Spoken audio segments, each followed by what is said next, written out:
There is a sentence that has been doing philosophical work for over 70 years, and it still lands with the same force it did when it was first written. One is not born a woman, one becomes one. Welcome to Philosophy for Lunch. I'm Claire, and today I'm on my own. That sentence comes from Simone de Beauvoir's The Second Sex, published in 1949. And while it is most often read as a statement about gender, which it is, the deeper philosophical claim it makes reaches far beyond gender. It is a claim about the nature of the self, about what any of us are, and how we come to be it. The self is not given, it is not discovered. It is constructed by circumstances, by relationships, by the social world you inhabit, and by the choices you make within all of that. You do not find yourself, you make yourself. And the conditions under which that making happens are never neutral. This episode connects directly to last week's conversation about love and philosophical compatibility. We ended there by noting that a partner is not just a companion for a self you already have, they are part of the conditions under which you become who you are. De Beauvoir gives us the philosophical framework that makes that claim precise. Big ideas. Let's go. Simone de Beauvoir was born in Paris in 1908, into a bourgeois Catholic family that was, by the time she was an adolescent, becoming financially precarious. Her father believed in educating his daughters well unusually, for the era, and de Beauvoir proved to be an extraordinary student. She passed the aggregation in philosophy in 1929, coming second in the nation. The person who came first was Jean-Paul Sartre. They had met at the Sorbonne while studying together, and they would remain the defining intellectual and personal relationship of each other's lives for the next 50 years. The relationship between de Beauvoir and Sartre is one of the most examined in the history of philosophy, and it deserves honest treatment. They had a famous pact, a primary relationship with each other, open to other loves, transparent to each other about those loves. In practice, this arrangement was considerably more complicated and more painful for de Beauvoir than the philosophical ideal suggested. She loved Sartre with a depth and consistency that he did not fully reciprocate. She gave him first access to her manuscripts. She subordinated some of her own intellectual development to his. For decades, scholars treated her primarily as a satellite of Sartre's existentialism, rather than as an original thinker in her own right. That view has been substantially revised. De Beauvoir's work is not simply an application of Sartrean existentialism to the situation of women. It is a genuine philosophical contribution that in important respects goes beyond Sartre, particularly in its insistence that freedom is always situated, always conditioned, always shaped by the material and social circumstances in which it is exercised. Sartre's existentialism, especially in its early formulations, had a tendency toward an abstract, unconditioned freedom that de Beauvoir found philosophically inadequate. Her work is, among other things, a sustained argument that you cannot understand what freedom means without understanding what constrains it. The Second Sex is a long and dense book, and its popular reception has often focused on a few famous formulations at the expense of the argument as a whole. I want to take some time with what it is actually arguing, because the argument is more philosophically sophisticated than the soundbites suggest. De Beauvoir begins with a question that she says immediately runs into trouble. What is a woman? The trouble is that the definition of woman has always been given from the outside by men, by institutions, by a social order that has defined the feminine in relation to the masculine. Woman is not defined in herself. She is defined in relation to man. She is the other. And the concept of the other is central to de Beauvoir's whole analysis. She draws here on Hegel's account of self-consciousness, the idea that the self comes to know itself through its encounter with another consciousness that refuses to be simply an object, that looks back. For Hegel, the fundamental structure of consciousness is a struggle for recognition between self and other. De Beauvoir takes this framework and shows how it has been asymmetrically applied in the relationship between men and women. Men have historically defined themselves as the universal, the standard, the subject. Women have been assigned the role of the other, the relative, the secondary, the one who reflects back rather than looking in her own right. And this is not, de Beauvoir argues, a biological fact. It is a historical construction. The biological differences between men and women are real, but what those differences mean, the weight they are given, the roles they are used to justify, the constraints they are used to impose is not given by nature. It is produced by a social and historical process that could have been otherwise, and that can be changed. This is where the famous sentence lives.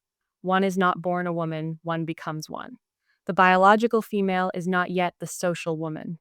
The becoming is the process by which a human being, who happens to be female, is shaped, educated, constrained, encouraged, and coerced into occupying the social role of woman. I want to spend some time on the philosophical framework de Beauvoir is drawing on, because it is essential to understanding why her argument has the shape it does and why it reaches beyond the question of gender. Existentialism, as a philosophical tradition, is organized around a single central claim: existence precedes essence. In classical and medieval philosophy, things were thought to have essences, fixed natures, that determined what they were and what they were for. A knife has the essence of being a cutting implement. A human being, in the Aristotelian framework we discussed 2 episodes ago, has the essence of being a rational animal. What you are is given in advance, by your nature, by God, by the order of things. Existentialism inverts this. There is no human essence given in advance. Human beings are not made with a purpose built in. We simply exist, and then we make ourselves through our choices, our commitments, our projects. Essence follows from existence rather than preceding it. You are not born with a fixed self that you then live out. You create yourself as you go. And because you create yourself, you are radically responsible for what you become. You cannot blame your nature, your biology, your circumstances. You are free, and you are accountable for what you do with that freedom. Sartre's version of this is famously uncompromising. We are condemned to be free, he said. Even the refusal to choose is a choice. There is no escape from the burden of freedom. And bad faith, the attempt to deny your freedom, to treat yourself as a thing with a fixed nature rather than a subject with open possibilities, is the fundamental existentialist sin. De Beauvoir accepts the existentialist framework but complicates it in a crucial way. Freedom, she insists, is always situated. It is always exercised in a particular body, in particular material circumstances, in a particular social world that places constraints on what is possible. I said at the start that de Beauvoir's claim about women extends to a broader philosophical claim about the self. I want to make that extension explicit now, because I think it is where the episode does its most important work for a general audience. The claim that one is not born a woman, one becomes one, is a specific instance of a more general claim. That the self is always a project, never a fixed thing. That who you are is never simply given, not by your biology, not by your upbringing, not by your social category, not by any fact about you that precedes your engagement with the world. You are always in the process of becoming. And the process is shaped by conditions you did not choose, but it is not determined by them. There is always a margin of freedom, always the possibility of taking a different attitude toward your situation, of refusing the role assigned to you, of making something new of what you have been given. This is a genuinely difficult idea to hold on to, because we are strongly inclined to experience the self as something stable and prior, as a core identity that we have, and that persists through change. De Beauvoir is not denying that there is continuity of self. She is questioning the picture of the self as a thing with fixed properties that precede your engagements with the world. The self is not a noun. It is a verb. It is something you do continuously, in interaction with a world that both shapes and is shaped by what you do. What are the practical implications of this? I think there are several that are worth drawing out. The first is about accountability and self-understanding. If the self is a project, then you are genuinely responsible for the self you are building, not for the circumstances you started with, which you did not choose, but for the choices you make within those circumstances, the projects you take up, the commitments you honor or abandon, the person you are in the process of becoming. No honest treatment of de Beauvoir can avoid the question of where her framework has been challenged and extended, because the history of feminist philosophy after the second sex is in part a history of productive disagreement with it. The most significant challenge came from thinkers who argued that de Beauvoir's framework, while liberating in many respects, retained a bias toward a certain kind of self, the self of the active, autonomous, achievement-oriented subject who transcends her situation rather than being defined by it. This is, critics argued, still a fundamentally masculine ideal. The framework valorizes transcendence and projects, autonomy and self-creation, and implicitly devalues the relational, the reproductive, the caring dimensions of human life that have been coded as feminine precisely because they have been assigned to women. Carol Gilligan's work on the ethics of care, developed in the 1980s, made a related point, that the dominant frameworks of moral psychology and moral philosophy, including existentialist ones, were built around a model of the self as fundamentally separate and autonomous, when in fact, human beings are constitutively relational.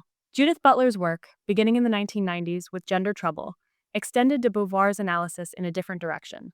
Butler argued that not just femininity, but gender itself, including masculinity, is a performance, a repeated enactment of norms that produces the appearance of a stable gender identity, rather than expressing one that was already there.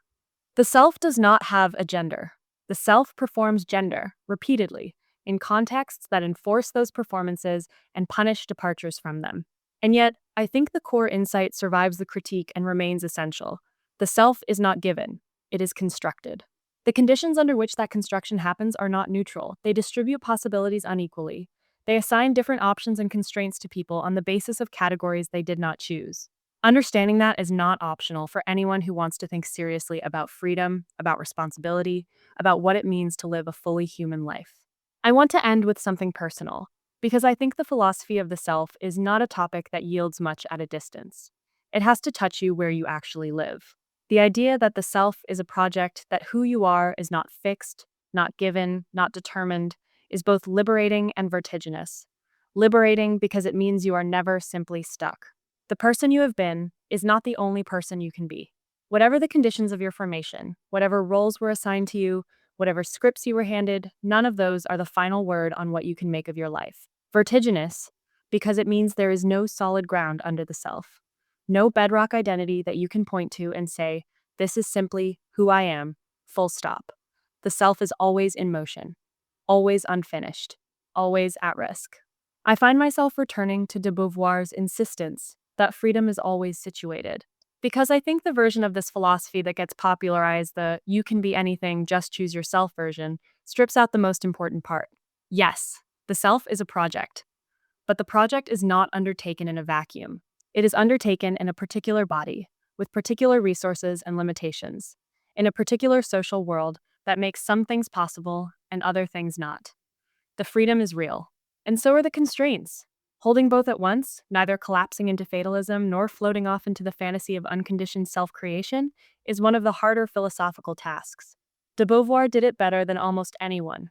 She lived it, too imperfectly, messily, under conditions that constrained her in ways she both recognized and sometimes did not.